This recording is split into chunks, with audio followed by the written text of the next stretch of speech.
Welcome to Finding Your Bliss Within, practical steps to self-discovery. In this video, we will embark on a journey of exploration, reflection, and growth.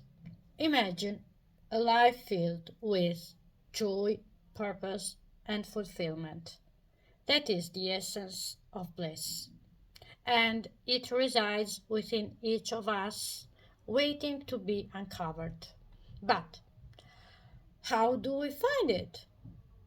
Join me as we delve into practical steps to ignite the flame of self-discovery and uncover the bliss that lies within.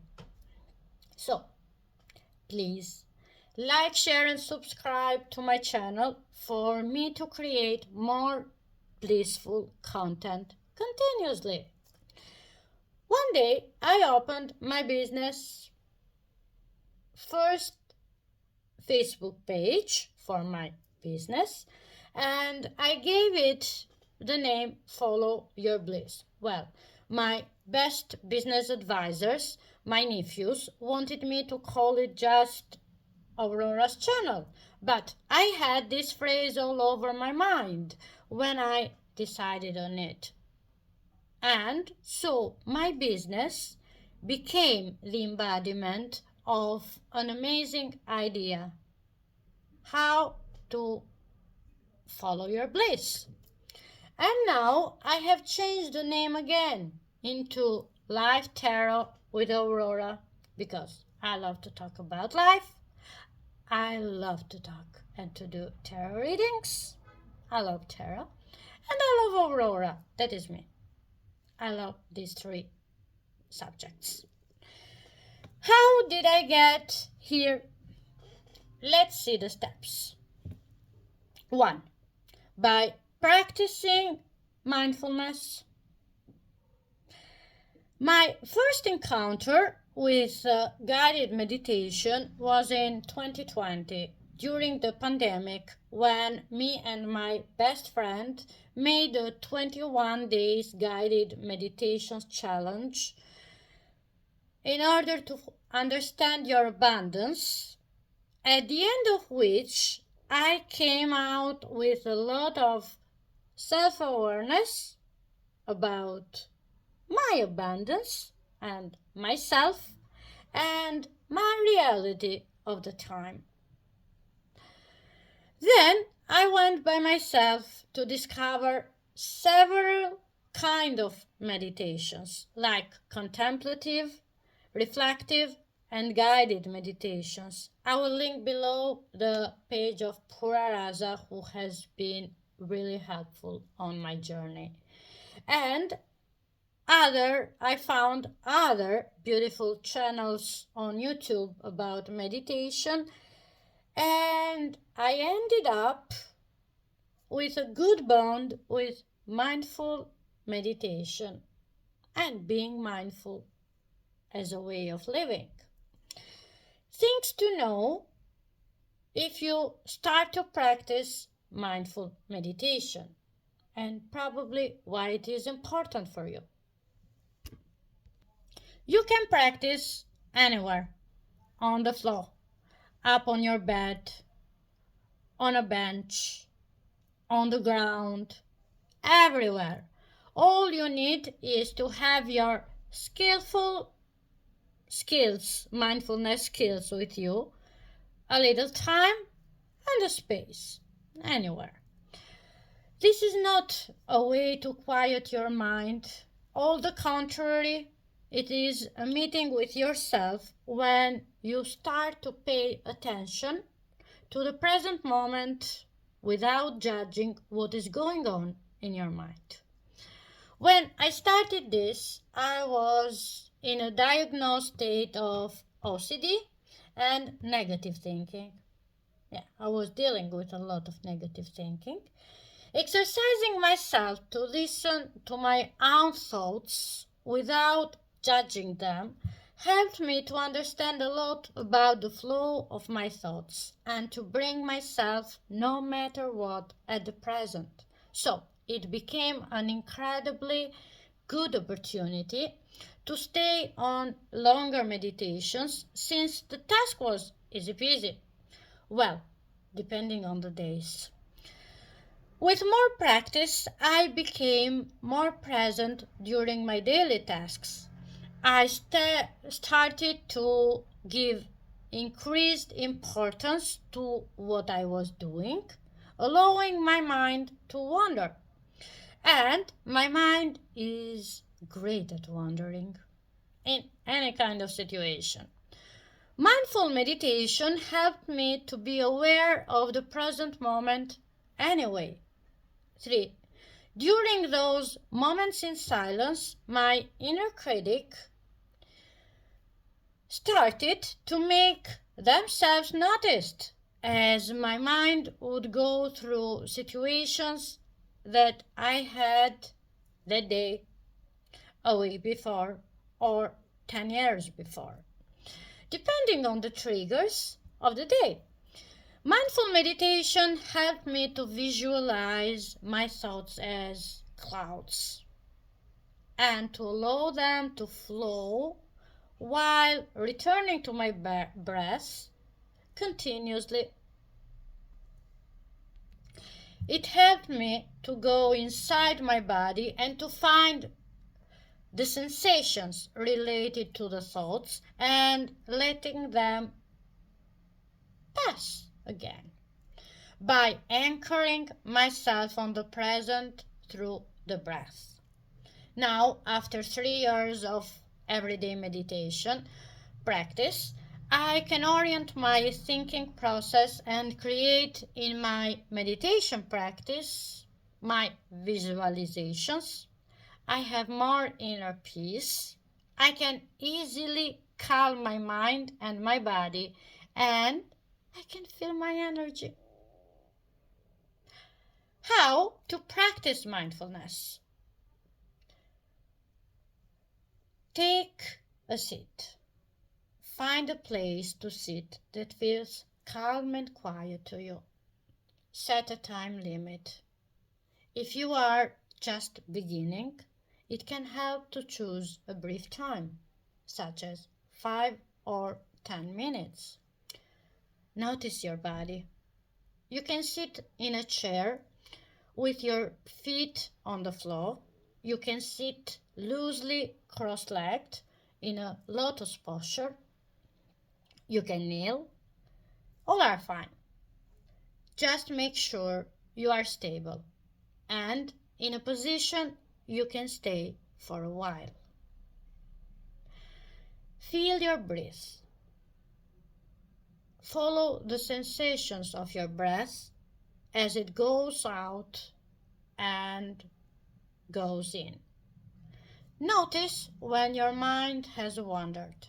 Inevitably, your attention will leave the sensations of the breath and wander to other places.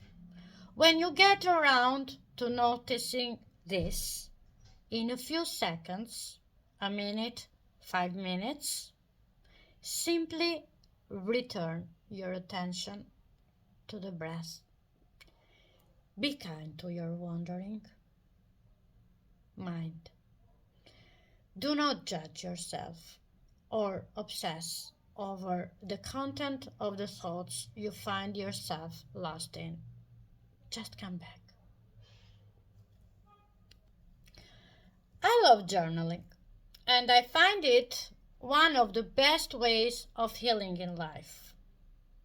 And you want to know now, how did journaling help me to find my bliss on my self-discovery journey? Yeah, well, every 14 days for more than a year, I used to change the focus of my journaling with prompts I used to find easily on Pinterest, such as how to make a gratitude journal, what gives me joy, what makes me happy, what is my intention to release, what, because in several times of our lives or even of our months or year, we have things we need to release.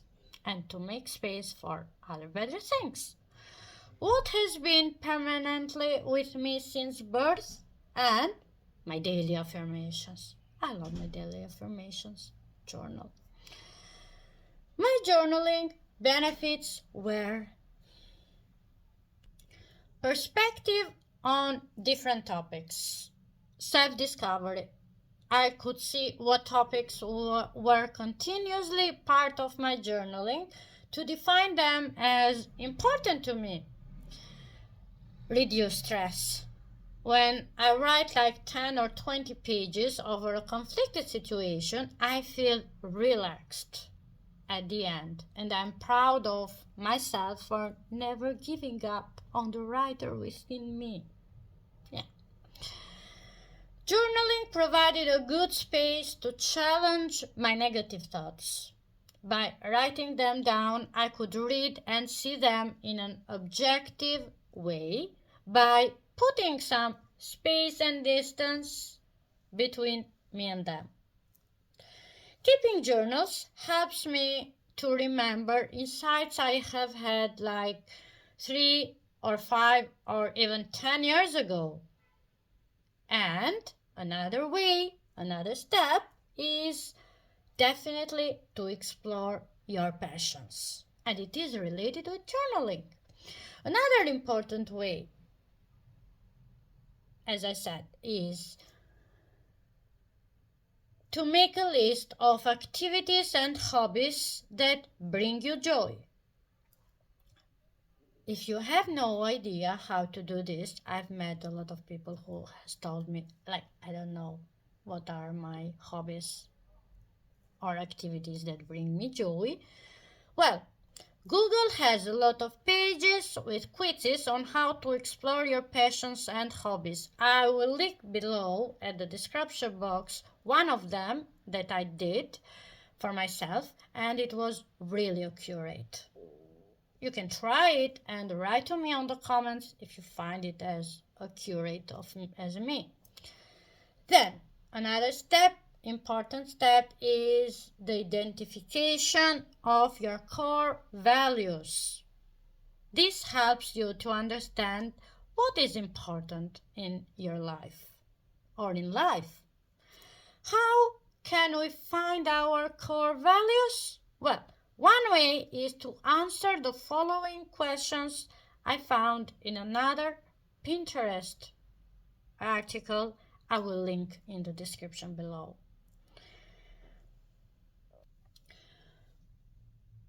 These are the questions. What is the most important thing to me? Oh, and I have answered to them for me, so it wasn't in order for it in this video to not be just a set of questions. And the most important thing to me is my faith. I've done a long way to develop and recognize my faith. Going from hope to faith was a beautiful journey for me. Challenging, but beautiful. What will I never compromise on? To tolerate oppression in any kind of form, from states, governments, superpowers, to people, internal relationships, formal relationships, every kind of relationship where someone tries to impose their ideas, being, their way of behaving, thinking, and talking to another person. That. Who do I admire most and why? Who I admire the most in this moment of my existence is God. God never gave up on me all my life, and I feel His unconditional love for me every single day. And so, by default, the next very person I admire the most is me. Myself never gave up on me, even when I used to give up on her a lot. Okay. This is a good question. because we usually admire those who has qualities similar to us or qualities we believe we do not have. But if we go deep down within ourselves, we will discover that we have those qualities all along the way since birth. But a lot of things happened and we just didn't put them in the right place, let's say. What gives me most frustration? People who try to scam me or steal by me. Yeah, I think it's a karmic thing in one way, but always people try to scam and to take advantage of my money. Yeah, I believe this thing happens all over the world, and this is a very frustrated thing. I believe for both parties. What makes me feel most energized? Well, clearing my energetic field and listening to the beautiful, amazing song of Shakira, Waka Waka. Really, after a morning meditation in the park, there is this part of me who puts the headphones. There is this part of the road, not of me, but there is me. I put my headphones with the music in maximum volume, and I really enjoy walking with this song. It's like, it's amazing. You can try it and tell me about, or you can write to me, which is something that really gives you a lot of energy. How do I want people to remember me? As a safe space and a good listening friend. What is my ideal environment? Safe space for good talking and good listening. 5. The 5th step is challenging your limiting beliefs. And this is another topic that is really crucial for everything in your life. Limiting beliefs such as I am a victim of circumstances, life happens to me, I live scarcity, there is never enough, I cannot start until X things happen, etc., hold us back in life from pursuing our bliss. If you believe it something that is limited to be true for you in some way, despite it being true or not, it will become true for you. It's like self-fulfillment prophecy. Your mind is always ready to give you facts of what you believe. Overcoming self-limiting beliefs will help you to achieve your full potential. Common limiting beliefs and their empowering antagonist, according to me, are about self. Nothing ever works out for me. Everything works out fine for me. I do not deserve to get what I want. I deserve to have everything that I want, as everybody else. I am not good at anything. I am a good learner.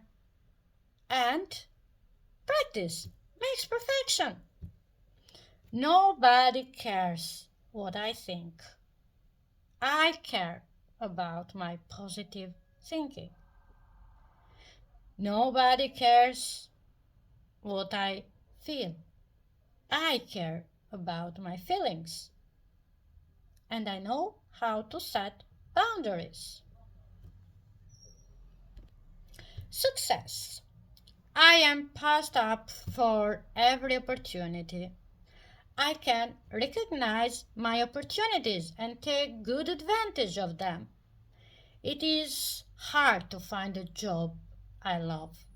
I see advertisements of jobs I love every day. Doing what I love for money is impractical. I do what I love, and I don't get paid for. I cannot say no to my boss. I know how to use my healthy boundaries. And you have HR in your company? The rest will be on the beautiful article I'm going to link in the description below of the video, so you can find the full article of the beautiful person who posted it on Pinterest. Now, the other important steps to take toward finding your bliss are: remember to try new things always, by going out of your comfort zone, by embracing discomfort as a catalyst for growth and inner fulfillment. Like, if you cannot find your activities, see about different workshops or talk with people. See, ask and focus on what is important for you. Seek feedback upon your growth from trusted friends, family members, or mentors to gain insight upon your strengths, areas for growth, and blind spots. Practice self-compassion. Be always kind and compassionate toward yourself, even more when in difficult, challenging days. When you need to rest, rest. When you need to sleep, sleep. And celebrate progress as much as acknowledge setbacks as learning opportunities. And visualize your ideal life. Let us make an exercise with about some minutes on visualizing something ideal in your life. So, put your phone on silence and in a timer of 15 minutes, close your eyes. If you are in a seated position, keep your spine straight. Put your arms on your laps and relax your face and your jaw. Take 3 deep breaths. In with your nose and out with your mouth.